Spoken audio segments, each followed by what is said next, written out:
Maybe it is the Deion connection, maybe it is a preference for prospects who blend quietly into the background, or maybe the league's gatekeepers fear the possibility that the kid is better than the quarterbacks they have spent months promoting. Whatever the motive, the countdown has started, and video rarely lies. Shedeur Sanders is not preparing to arrive, he is preparing to lead. Footage of a 22-year-old quarterback running live reps in July should dominate highlight loops, but it barely registers on national outlets. Why? It ruins the tidy narrative. The easy storyline paints Shedeur as a pampered legacy prospect banking on his father's fame. Yet the tape shows something different. A rookie drenched in afternoon heat, drilling footwork, calling protections, and imagining cover 2 rotation before the first official meeting ever takes place. Elite mental prep looks boring on social feeds. It looks devastating when the season starts. Walk into Cleveland's quarterback room and you step into politics, not simply competition. Joe Flacco, a Super Bowl MVP in decline, carries institutional trust. Kenny Pickett, rescued from Pittsburgh's reset, carries hometown intrigue. Dylan Gabriel, the third-round system fit, carries draft capital the staff must justify.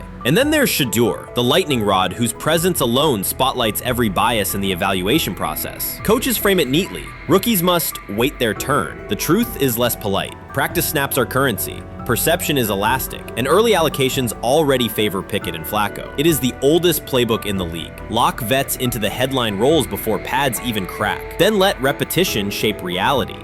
Sanders refuses to cooperate. He is not a fourth-string camp arm. He has engineered game-winning drives under national scrutiny, operated against live blitz looks most prospects never face, and more than any quarterback in the room, documented his own off-season obsession. No social media rollout, no brand consultant, just pads, cleats, and an unlit practice field. If his last name were Smith, pundits would label him the sleeper of camp. Instead, politics trails every throw. Training camp rotations expose organizational intent. Beat writer Fred Greetham already reports that Pickett and Flacco will open with first-team reps when veterans report July 23rd. Gabriel grabs the developmental snaps, leaving Sanders the leftovers. That isn't performance-based, it's narrative-safe. Gabriel doesn't threaten hierarchy, Sanders bends gravity. Watch the details. Does Shedeur steal 11-on-11 snaps with the twos? Does he run red zone installs or 2-minute drills? If he does, coaches are admitting he is forcing his way in. If he doesn't, they are postponing the inevitable. Either way, the private field reps have sharpened his timing and condensed his release. He is not hoping for an opportunity, he is prepared to seize one the instant it appears. Cleveland's joint practices amplify that tension. First come live periods against the Panthers, then sessions with the champion Eagles. Those reps belong to the starters, so Flacco and Pickett will absorb most of Carolina's disguised pressure and Philadelphia's exotic fronts. Sanders' proving ground will be the preseason opener on August 8th. Under the stadium lights, he will get entire series, real reads, pockets collapsing for real. If his command mirrors the footage from Texas, coaches will have to answer why he never saw earlier work.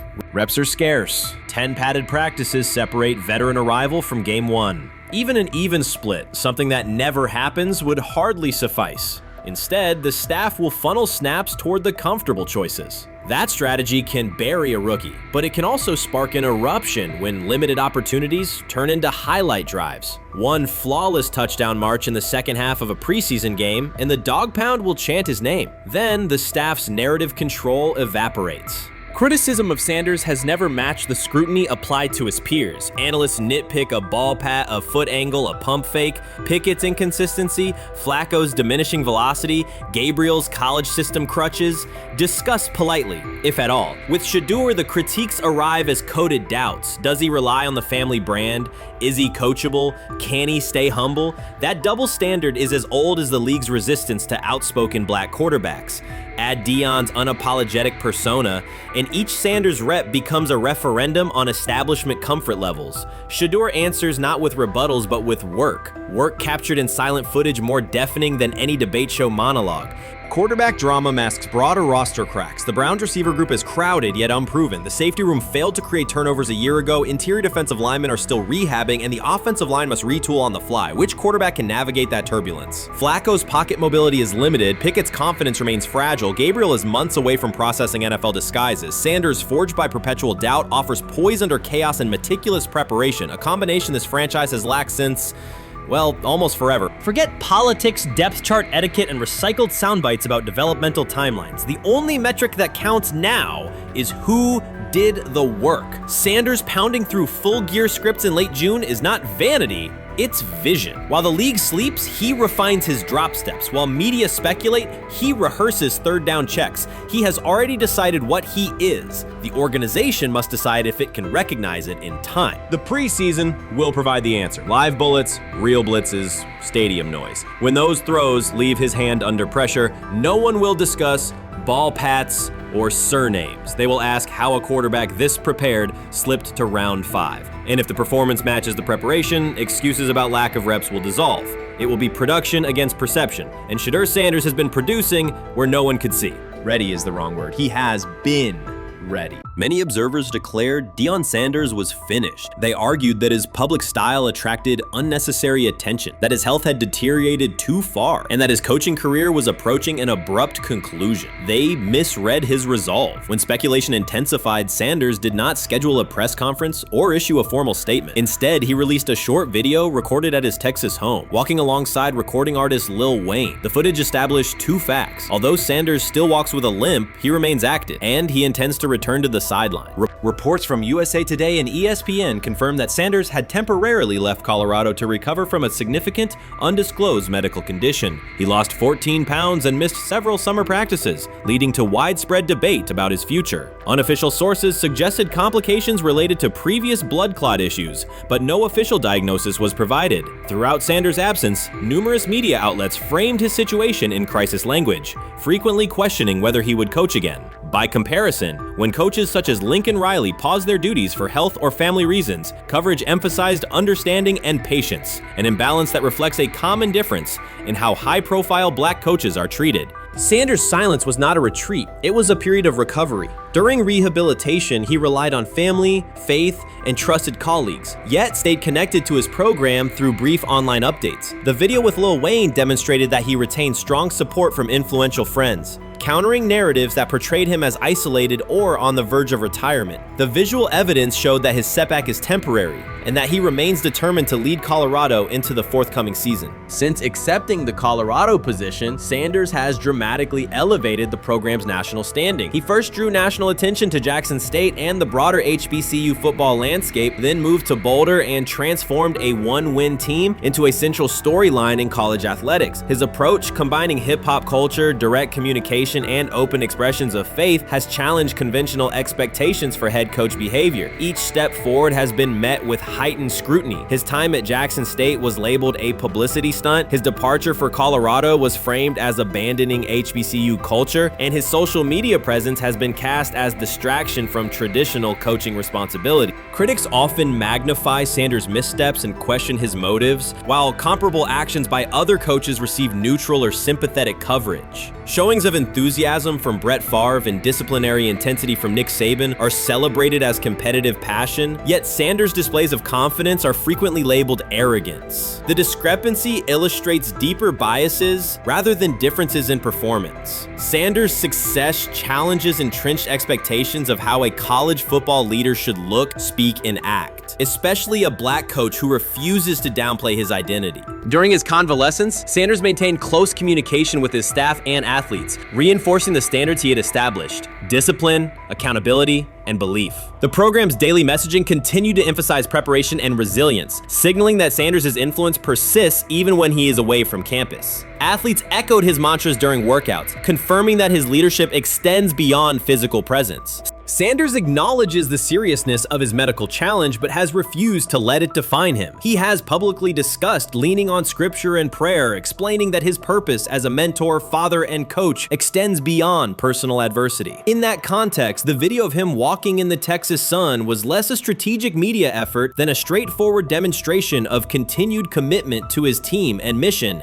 Colorado still requires Sanders' vision. Prior to his arrival, attendance was low, national media attention was minimal, and recruiting momentum had stalled. Sanders' leadership brought renewed energy, authentic identity, and higher standards of accountability. Players who previously lacked representation in college football leadership found a coach who shares, affirms, and elevates their cultural background. Sanders supplements conventional coaching priorities, scheme, fundamentals, and execution with empowerment initiatives that cultivate self-confidence and authenticity. As preseason camp approaches, Sanders intends to resume full involvement, even if medical recovery remains ongoing. His presence is expected to restore on-site leadership, stabilize the locker room, and direct media coverage toward on-field progress. For Sanders, the objective extends beyond compiling wins and includes completing a cultural transformation that expands how success and leadership are defined in modern college football. Those who predict his decline overlook the underlying traits, faith, perseverance, and purpose that have supported Sanders throughout his career. Doubts, rumors, and disproportionate scrutiny have followed him from playing days into coaching, and he has consistently responded with results. His current health setback is another obstacle, not a conclusion. The broader initiative he leads, centered on authenticity, opportunity, and high standards, continues. When Sanders returns to the sideline, it will mark the next stage of a movement he has guided from Jackson State to Boulder. The recent period of quiet has been strategic rather than passive. Instead of defending himself in daily briefings, Sanders focused on rehabilitation, remote program oversight, and family support. Each brief social media message reinforced a consistent theme: faith and preparation. He has articulated gratitude for medical professionals and has reiterated that his mission at Colorado is unfinished. His public references to scripture have been direct but measured, aligning with his long-standing practice of integrating faith into leadership. By walking through his ranch with Lil Wayne, Sanders signaled continuity. The clip underscored that influential supporters remain engaged, that Sanders' broader network values his vision, and that he remains capable of navigating physical challenges. The visible limp was not evidence of imminent retirement. Rather, it documented the reality of ongoing recovery and the resilience with which he approaches each obstacle. Colorado's athletic administration and football staff continue to affirm Sanders' program direction. Recruitment communications cite his established record in fostering cultural relevance and national exposure. Prospective athletes respond to a coach who presents a transparent path to development, both on and off the field. Current players refer to Sanders' coaching points with clarity, citing specific drills and expectations that remain unchanged during his absence. These indicators demonstrate that the core structures Sanders implemented are functioning and that his return will be an amplification, not a restart. Criticism regarding Sanders' public persona often conflates media style with coaching substance. Analysis from opponents suggests that social media engagement dilutes football preparation, yet Sanders' staffs emphasize time management and delegation. Defensive and offensive coordinators handle in-game adjustments, while Sanders directs overall culture, recruitment, and leadership. He has articulated that visibility serves to amplify program accomplishments and enhance player opportunities, not replace strategic football planning.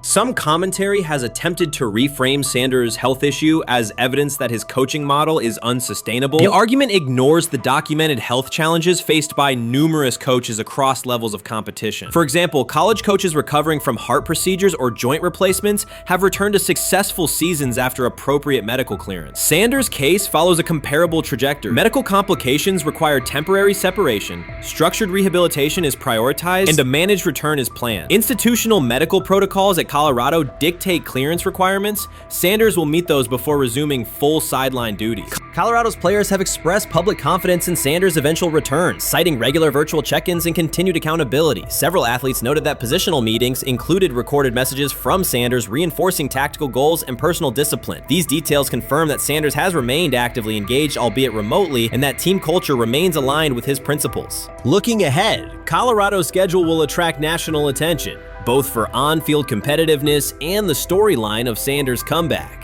Analysts will evaluate how quickly he reestablishes day-to-day rhythm and whether his physical limitations influence practice oversight. Internal planning accommodates gradual escalation of responsibilities, with medical staff and strength and conditioning personnel contributing to phase reintegration.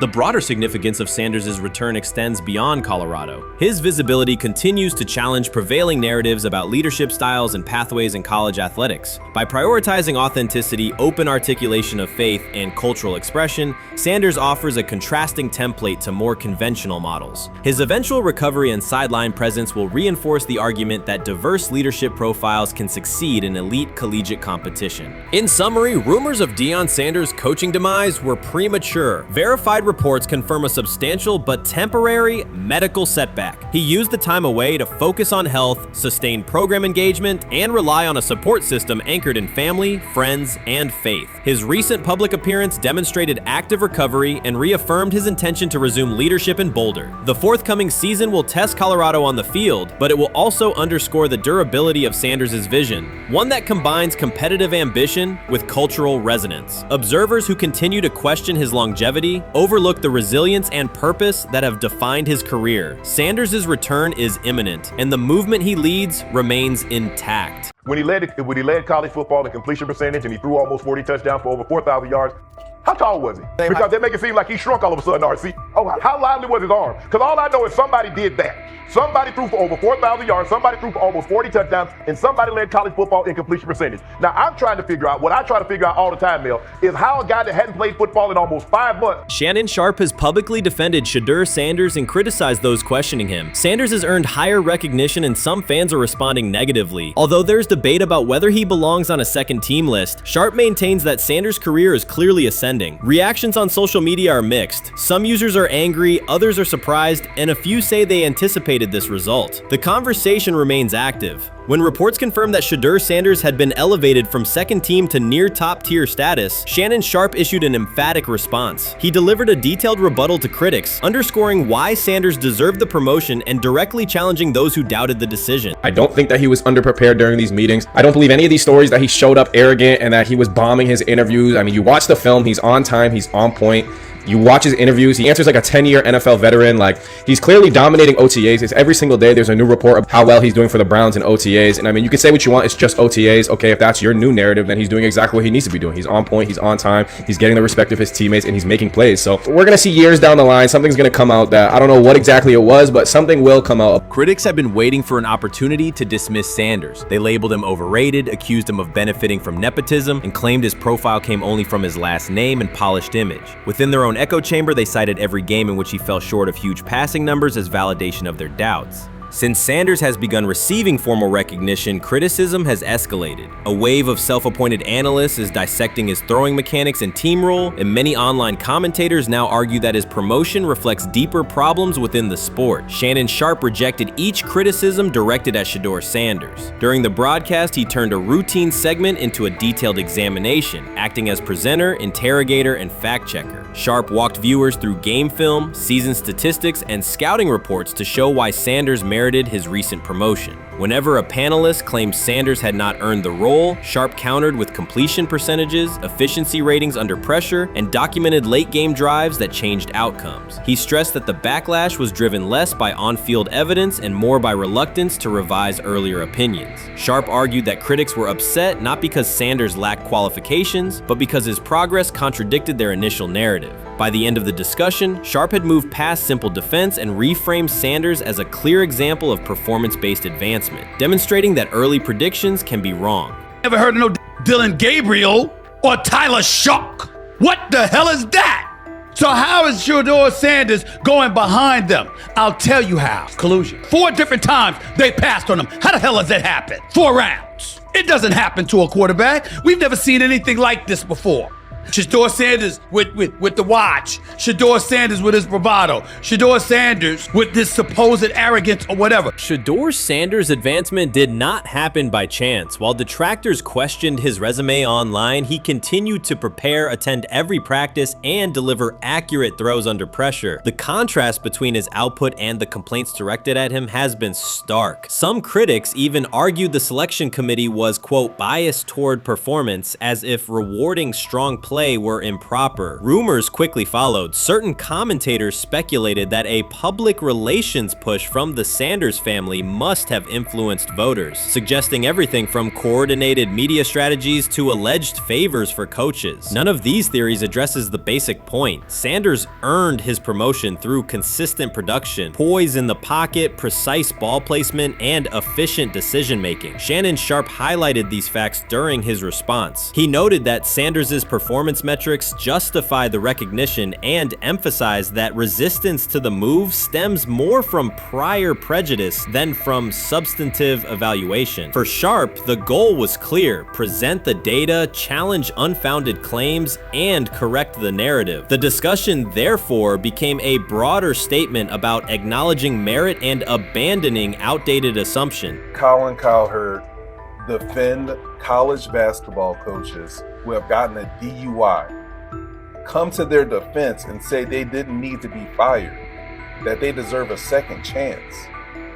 But Shedeur Sanders drives 40 miles over the speed limit, gets a one-on-one ticket, And Colin Cowherd comes on his show today and says he's out on Shedeur Sanders. He's seen enough. He can't support him anymore.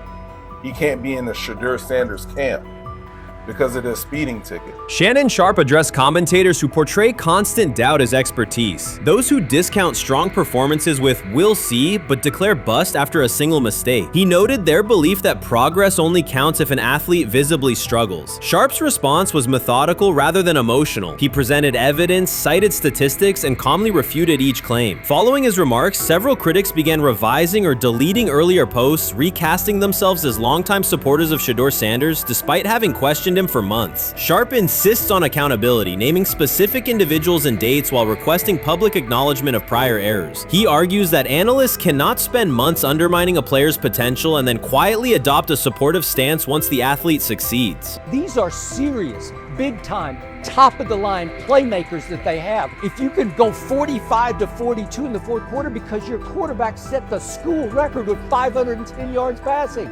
He was flawless. Shedeur is big time. I didn't know for sure, will it translate to the next level of competition? Yes, it might translate to the next level of competition as he can play. Critics who once claimed Shedeur Sanders was unprepared now hesitate to acknowledge their mistake. They resist retracting earlier comments and struggle to accept that an athlete can succeed without their approval. Sanders continues to share practice clips and game highlights without engaging the debate, while Shannon Sharpe documents every dismissive remark, ready to revisit them on national television. The disapproval did not slow Sanders. It underscored his progress and exposed the gap between perception and performance. As a result, the conversation has shifted. Analysts who doubted him now describe him as undervalued and publish detailed evaluations of his mechanics and game management, suggesting long-standing familiarity with his career. In a matter of weeks, critics have recast themselves as advocates, demonstrating how quickly opinion can change when consistent results leave little room for doubt. Shannon Sharpe signaled that his commentary is not over. He considers Sanders' advancement a positive outcome for every athlete who has been overlooked or criticized for having confidence. Sharpe stressed that analysts do not have the authority to determine who deserves recognition based on personal preference. The reaction to Sanders' promotion, he argued, revealed how quickly opinions can shift once results are undeniable. Sharpe pointed out that many vocal critics became quiet when confronted with objective performance data. This exchange, Sharpe insisted, reached beyond defending a single quarterback. It challenged the practice of dismissing achievements that do not fit familiar narratives. He reminded viewers that success does not require external approval and that consistent talent will surface despite online commentary intended to minimize it. While critics reconsider their positions, Sharpe remains steady, assigning credit to the athlete and allowing the scoreboard to confirm the argument. In his view, the statistics speak clearly enough. Sharpe also emphasized that the intensity of the backlash must be placed in context. College football is a volatile environment where unexpected outcomes are common. Therefore, declaring failure based on incomplete evidence only weakens the credibility of sports analysis. The discussion underscored the need for measured evaluation rather than reactive judgment. Zach Jackson and him and everybody else that we talked to have said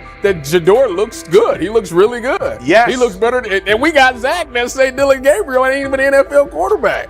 True. So how is it that this man can't get a rep with the ones, but that non-NFL quarterback can? We all what agree with sense does that. that make? Some observers now claim that recognizing Shedeur Sanders' strong performance undermines football's traditional standards, even though they previously argued he received coverage only because of his father. Faced with Sanders' current statistics, those critics are searching for explanations that fit their earlier narrative. The data have always been clear. Their earlier objections ignored that fact. Shannon Sharpe is openly highlighting this reversal, comparing past negative remarks with Sanders' recent 400-yard games to demonstrate the gap between criticism and evidence. Sharpe did not force these commentators to backtrack. He simply displayed their earlier claims alongside Sanders' results, allowing the contrast to speak for itself. How you feeling? I'm getting there. You see what I got on, right? That's what I was asking how you help for. Yeah, I'm getting there.